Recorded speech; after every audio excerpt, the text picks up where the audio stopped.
also look up the source to ensure that they are trustworthy, and that verifying from other reputable news sources is key to fending off fake news. Pag medyo leading or inflammatory yung tonality or yung angle ng news, that's something that we need to be skeptical about. We want to have a very well-rounded media diet. We need to be looking at, are other people saying the same thing? Can we see na parang, oh, it's confirmed by other more legitimate and more traditional news sites as well. After visiting Cavite and San Juan, Senator Ping Lacson is campaigning in Davao del Norte and Davao de Oro for the next 2 days. To give us the latest on this, we have Jem Avancenia now joining us live from Panabo City in Davao del Norte. Good morning, Jem. Could you tell us what you're seeing? What's the situation looking like so far?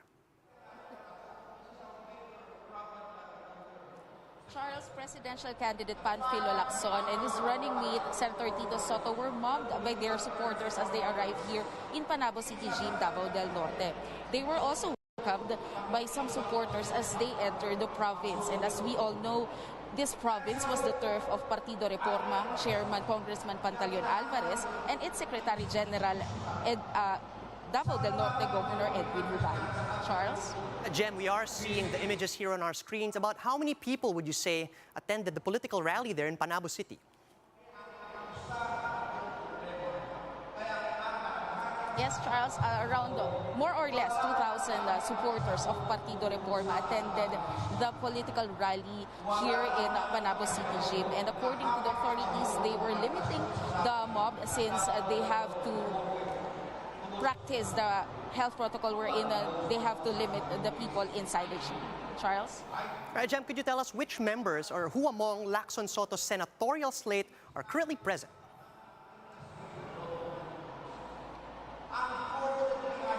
Yes, Charles, Partido Reforma senatorials who were present here are Agriculture Secretary Manny Piñol, Dr. Amenguita Padilla, and Taekwondo champion Monsur del Rosario. Former PNP Chief General Guillermo Eleazar wasn't able to attend the political rally here, but he sent a video message to his supporters. Charles? All right, Jem, what are the other parts of Davao that they're expected to visit in the course of the next couple of days? Charles, this afternoon, Partido Reforma is scheduled to conduct another political rally in Tagum City, Davao del Norte. And tomorrow, they will be visiting Davao de Oro, particularly in Mawab and Moncayo. Charles? Thanks for that, Jem. That was Jem Avancenia reporting live from Panabo City in Davao del Norte.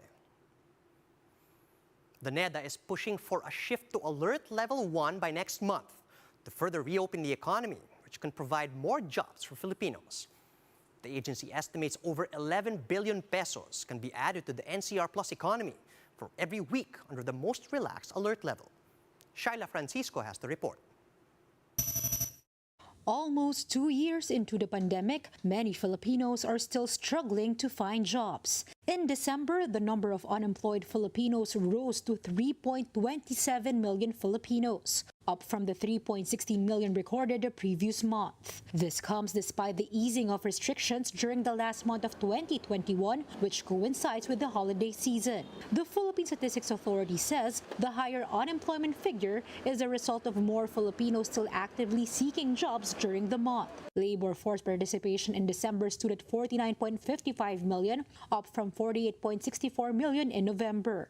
Hindi naman lahat na nag-participate sa labor force ay magkakaroon ng trabaho. Karamihan sa kanila nagkaroon ng trabaho, pero mayroon ding bahagyang numero na hindi nakapagtrabaho.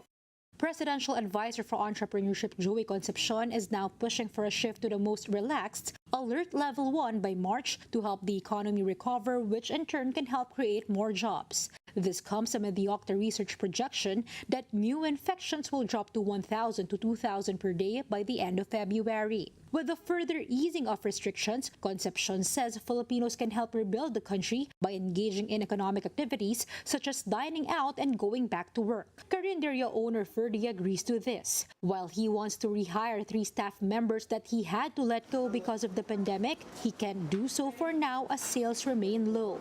Pabor kasi para at least mag-normal tayo, para at least yung mga negosyo katulad namin, medyo makaahon-ahon, medyo makabangon-bangon na.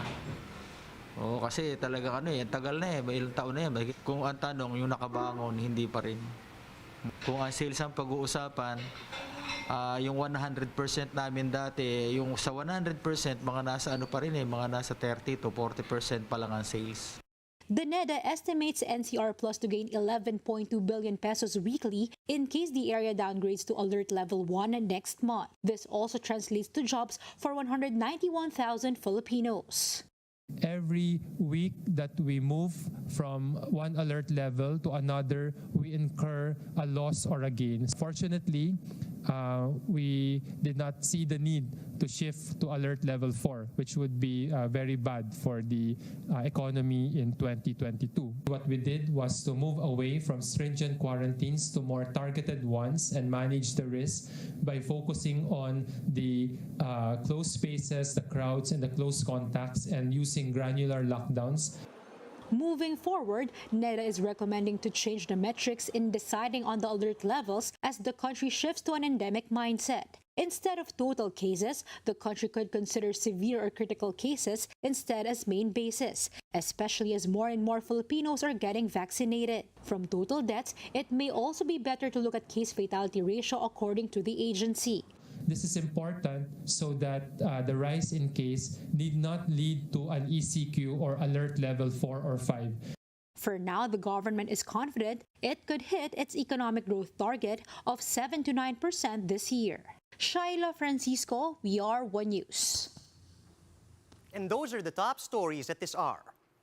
Join us again later at 2 p.m. as we continue to monitor the day's biggest stories. You can also catch One News on the Signal Play app. Register for a free account at www.signalplay.com so you can stream One News live anytime and anywhere. I'm Charles Lejano. Mask on, wash hands, and stay safe, Philippines. We are One News.